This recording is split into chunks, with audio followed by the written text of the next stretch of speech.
Assalamualaikum warahmatullahi wabarakatuh. Saya Pipi Ipania dari Kesehatan Masyarakat semester 3 dari Universitas Islam Al-Ihya akan memaparkan materi mengenai menghentikan penyakit menular HIV. Saya di sini akan membahas mengenai yang pertama sejarah HIV di Indonesia, yang kedua pengertian HIV, yang ketiga perjalanan alamiah HIV, yang keempat gejala penyakit HIV, yang kelima cara penularan HIV, dan yang terakhir pencegahan HIV. Sejarah HIV di Indonesia. Periode awal 1987 sampai 1996 berawal dari penemuan kasus AIDS pertama kali di Indonesia tahun 1987. Kasus AIDS mendapat respon dari pemerintah setelah seorang pasien berkebangsaan Belanda meninggal di Rumah Sakit Sanglah, Bali. Periode 1997 sampai 2006 mencermati kasus pada periode ini adalah munculnya kasus AIDS pada bayi atau anak kurang dari 15 tahun. Anak-anak dengan HIV atau AIDS kemungkinan tertular melalui ibunya saat kehamilan, persalinan, maupun saat pemberian ASI. Transfusi darah, komponen darah, misalnya pada penderita hemofilia, atau akibat pemaksaan seksual oleh orang-orang yang tidak bertanggung jawab. Kecenderungan di depan KPAN dan Kementerian Kesehatan membuat perkiraan dengan sistem permodelan. Kecenderungan epidemi HIV ke depan dengan permodelan pemberian gambar yang lebih jelas tentang penularan HIV saat ini dan perubahannya ke depan. Selanjutnya, pengertian HIV. HIV adalah singkatan dari Human Immunodeficiency Virus. HIV termasuk kelompok Terivirus, virus yang mempunyai enzim atau protein yang dapat mengubah RNA atau ribonucleic acid bakteri genetiknya menjadi DNA. Pada dasarnya adalah kumpulan gejala klinis akibat penurunan sistem imun yang timbul akibat infeksi HIV.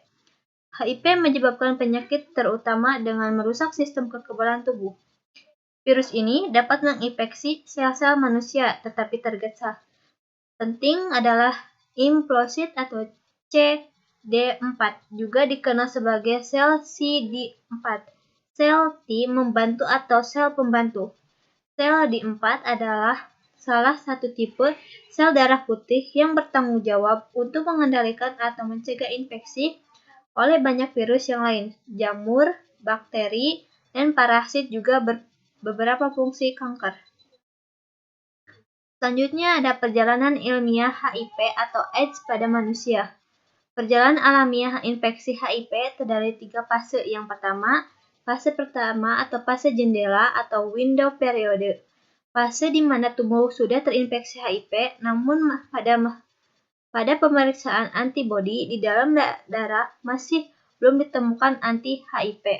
Masa jendela ini biasanya berlangsung 3 bulan sejak infeksi awal. Selama masa jendela, pasien sangat infeksius, mudah menular kepada orang lain. Sekitar 30-50% orang mengalami masa infeksi akut.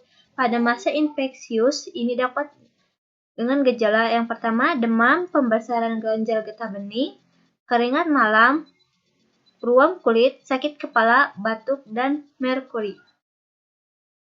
Yang kedua, fase kedua atau masa tanpa gejala atau asimptomatik. Fase di mana hasil tes darah terhadap HIV sudah positif, tetapi individu belum menunjukkan gejala sakit. Individu ini dapat menularkan HIV kepada orang lain. Masa tahap gejala berlangsung rata-rata selama 2-3 tahun hingga lebih dari 10 tahun. Fase ketiga atau AIDS, ini adalah fase terminal dari HIV yang kita telah menurun atau timbul gejala penyakit terkait HIV seperti yang pertama pembengkakan kelenjar getah bening yang menetap di seluruh tubuh, yang kedua diare kronis, yang ketiga batuk pilek tidak sembuh-sembuh, yang terakhir berat badan terus menurun sebesar 10% dari berat badan awal dalam jangka waktu 1 bulan perjalanan. Selanjutnya ada gejala penyakit HIV atau AIDS. Gejala infeksi terhadap awal. Tahap awal, sebagian besar orang yang terkena HIV tidak menyadari bahwa gejala infeksi HIV tahap awal karena tidak ada gejala mencolok yang tampak segera setelah terjadi infeksi awal. Bahkan mungkin sampai bertahun-tahun kemudian. Meskipun infeksi HIV tidak disertai gejala awal, seseorang yang terinfeksi HIV akan membawa virus HIV dalam darahnya. Yang kedua, gejala infeksi terhadap menengah. Gejala infeksi HIV pada tahap menengah sudah lebih jelas, misalnya flu yang berulang-ulang, seperti lesu, demam, berkeringat, otot sakit, pembesaran kelenjar limfe, batuk. Gejala infeksi HIV lainnya yaitu infeksi mulut atau kulit yang berulang-ulang, seperti sariawan atau gejala-gejala dari infeksi umum lainnya yang selalu kambuh karena penurunan kekebalan tubuh.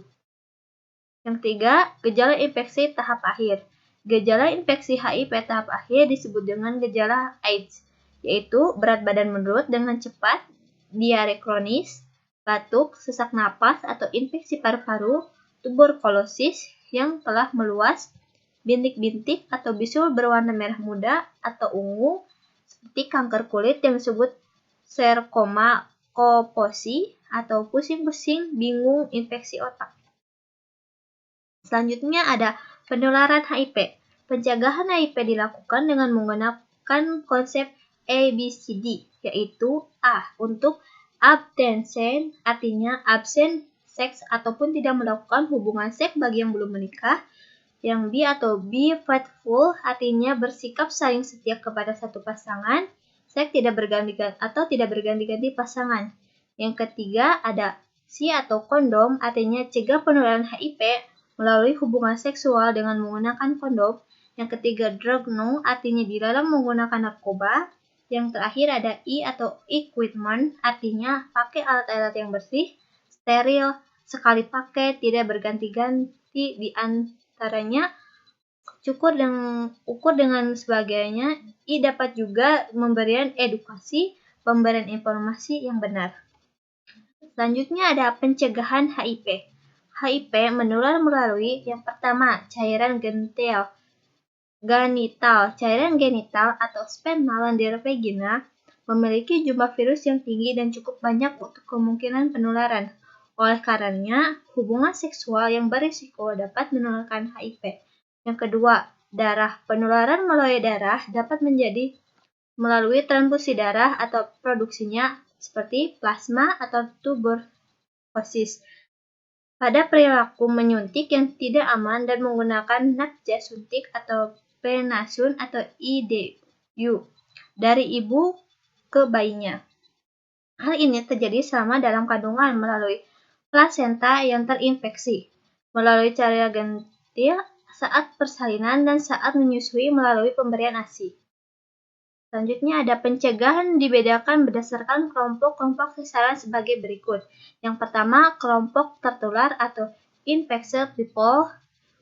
Kelompok tertular adalah mereka yang sudah terinfeksi HIV. Pencegahan ditunjukkan untuk menghambat laju perkembangan HIV, memelihara produktivitas individu, dan meningkatkan kualitas hidup.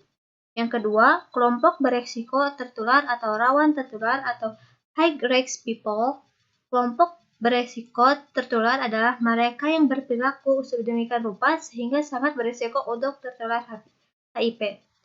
Dan yang ketiga, kelompok rentan atau vulnerable people. Kelompok rentan adalah kelompok masyarakat karena lingkup pekerjaan, lingkungan, ketahanan, atau kesejahteraan keluarga yang rendah dan status kesehatan yang labil, hingga rentan terhadap penularan HIV. Yang keempat, masyarakat umum atau gender people. Masyarakat umum adalah mereka yang tidak termasuk ke dalam 3 kelompok terdahulu. Terima kasih, mungkin itu saja pemaparan materi dari saya mengenai penularan HIV.